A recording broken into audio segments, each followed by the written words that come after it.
सलाम, नमस्ते, सत श्री अकाल। मैं हूं रजा और आप देख रहे हैं रजाग्राफी। इजराइल की औकात में आपको बताने वाला हूं और लगभग आधे महीने से तो मैं बता ही रहा हूं और विद प्रूफ बता रहा हूं। एक बार फिर से मैं आपको इजराइल की औकात दिखाने और बताने जा रहा हूं विद प्रूफ। उम्मीद करता हूं कि रिपोर्ट को आप शेयर जरूर करेंगे और लानत जरूर भेजेंगे और दो चार अच्छी वाली नीचे कमेंट में लिख के इस वीडियो को फॉरवर्ड जरूर करेंगे।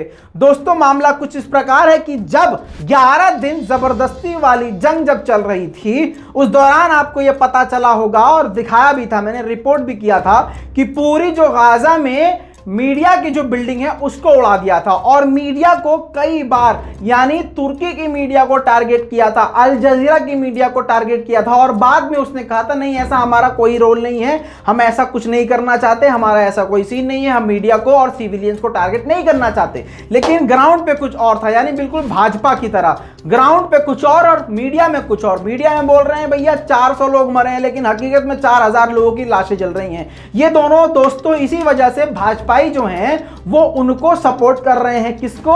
इजराइल को, क्योंकि एक तो मुसलमानों के खिलाफ, दूसरा बिल्कुल दोनों की नीति बिल्कुल मिलती है।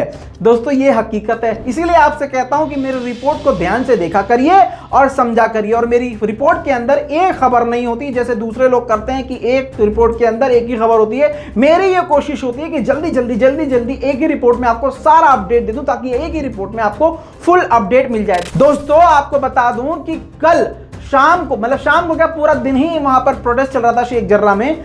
कल शाम को अल जजीरा की एक पत्रकार उसको कवर करने के लिए, प्रदर्शन को कवर करने के लिए, और भी पत्रकार वहां पर मौजूद थे, लेकिन अल जजीरा से काफी ज्यादा चिढ़ है इजराइल को, क्योंकि जब से अल जजीरा को हिट किया है इजराइल ने, अल जजीरा भी मैदान जंग में उतर आया है और जहां जहां इजराइल का जुल्म नजर आ रहा है, अल जजीरा अपने कैमरे से उसको रिकॉर्ड करके सारी दुनिया को दिखा रहा है और लाइव ब्रॉडकास्ट कर रहा है। ऐसे में इजराइल की औकात दुनिया के सामने आनी थी। ऐसे में इजराइल की पुलिस और आर्मी ने एक महिला पत्रकार को, जो कि अल जजीरा की सीनियर कॉरेस्पॉन्डेंट थी, उसके ऊपर जुल्म किया, मारपीट करी, गिरफ्तार किया। और किस तरह से किया देखिए।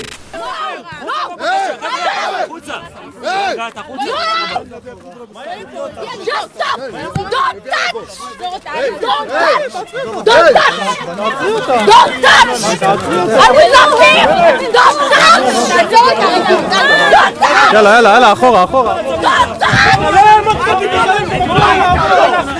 תודה רבה, זהו.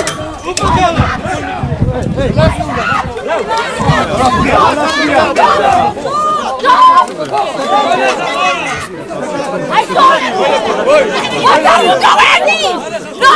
You don't have the permission!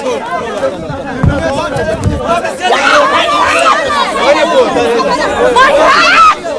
Give me! Don't touch! Don't touch! דודו, אחרה, אתם מפריעים לעבוד! Don't touch!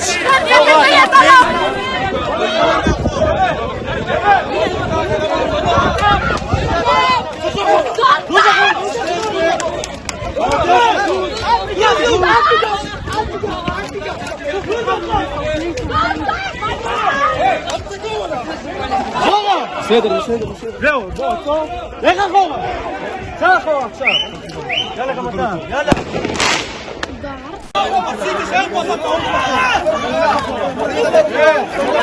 दोस्तों, इसके अलावा कैमरा भी तोड़ दिया। और कैमरा क्यों तोड़ा समझ सकते हैं आप। कैमरा इसलिए तोड़ा जो कि प्रूफ थे इसके अंदर, वो दुनिया के सामने ना जा पाए, क्योंकि इजराइल अब पूरी तरह से नंगा हो गया है। खुद यहूदी भी उसके खिलाफ हो गए हैं। यह है हकीकत इजराइल की। दोस्तों, जब पूरी दुनिया में बवाल शुरू हो गया, सोशल मीडिया पे इजराइल को गालियां सुनने को मिलने लगी और सारी दुनिया, मतलब प्रेशर बनने लगा कि यार अल जजीरा के पत्रकार किसी का भी हो, पत्रकार है, आप उस तरह से कैसे कर सकते हो। जब ये प्रेशर बनने लगा तो आनन फानन 6 घंटे के भीतर, यानी 6 घंटे के अंदर ही अंदर इजराइल ने उनको रिहा कर दिया। जी हाँ, पत्रकार को रिहा कर दिया। देखिए तस्वीरें।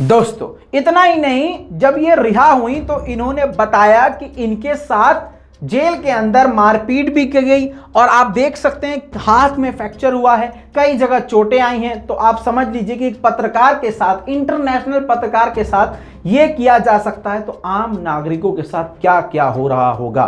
दोस्तों अब इनकी स्टोरी यहां पर खत्म। अब अगली एक नई अपडेट जान लीजिए। इसीलिए कहता हूं आप पूरी रिपोर्ट देखा करिए, ये मत सोचा करिए ये खबर तो हमें पता चल गई है, क्या पता रजा भाई आपको कुछ अलग बता दें, इसलिए रिपोर्ट को भाई पूरा देख लिया करो। दोस्तों मोना अल कुर्द, इस लड़की को आपने कई बार देखा होगा 100%, क्योंकि ये एक बहुत बड़ी यंगेस्ट एक्टिविस्ट फिलिस्तीन की हो चुकी हैं और फिलिस्तीन का चेहरा बन चुकी हैं।